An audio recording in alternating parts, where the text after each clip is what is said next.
அம்மாவோட ஆட்சியில் எல்லாமே சிறப்பாக போயிட்டுருக்கு. அம்மா நல்லாட்சி செஞ்சிட்ருக்காங்க. நான் சிங்கம், இந்த காட்டுக்கே நான் தான் சிங்கம்.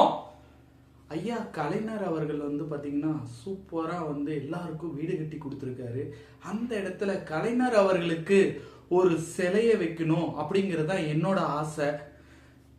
நான் அம்மாவுடைய தொண்டனாக இல்லைனாலும் ஒரு அணிலாக இருந்து அம்மாவுக்கு உதவி பண்ணணும்னு ஆசைப்படுறேன். நான் சிங்கம், இந்த காட்டுக்கே நான் தான் சிங்கம். நான் வைக்கிறது தான் கிரவுண்டு. என் கிரவுண்டுக்குள்ள யார் எதிரி யார் வில்லங்கிறத நான் தான் முடிவு பண்ணணும். நான் சிங்கம். உங்களுக்கு எல்லாம் புரியுதா? யாரும் என்ன சிங்கம்னு சொல்ல மாட்டாங்க, நீங்க தான் சொல்லணும்.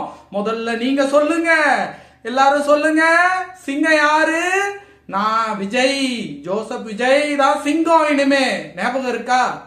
அம்மா அந்த டைம் படம் ரிலீஸு நீங்கள் பார்த்து பண்ணுங்க.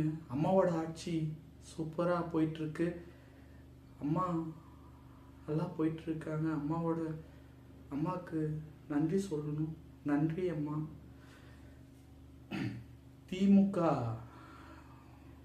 அவங்க வீட்டில் இருக்கிறவங்க எல்லாரோடைய பேரும் கேட்டீங்க அப்படின்னா கனிமொழி, இன்பநிதி, உதயநிதி, எவ்வளோ அழகான தமிழ் பெயர்லாம் இருக்குது பார்த்தீங்களா? இந்த மாதிரி தமிழ் பெயர்லாம் கேட்கும் போதே மனசுக்கு பயங்கர உற்சாகமாக இருக்குது. இந்த மாதிரி தமிழ் பெயர்லாம் யார் வச்சுருக்காங்க? நம்ம திமுக ஆட்சியில் நம்மளுடைய கலைஞருடைய வாரிசுகள் எல்லாருமே பார்த்தீங்கன்னா இந்த மாதிரி பேர் வச்சுருக்காங்க. இது நமக்கு எவ்வளோ பெருமை.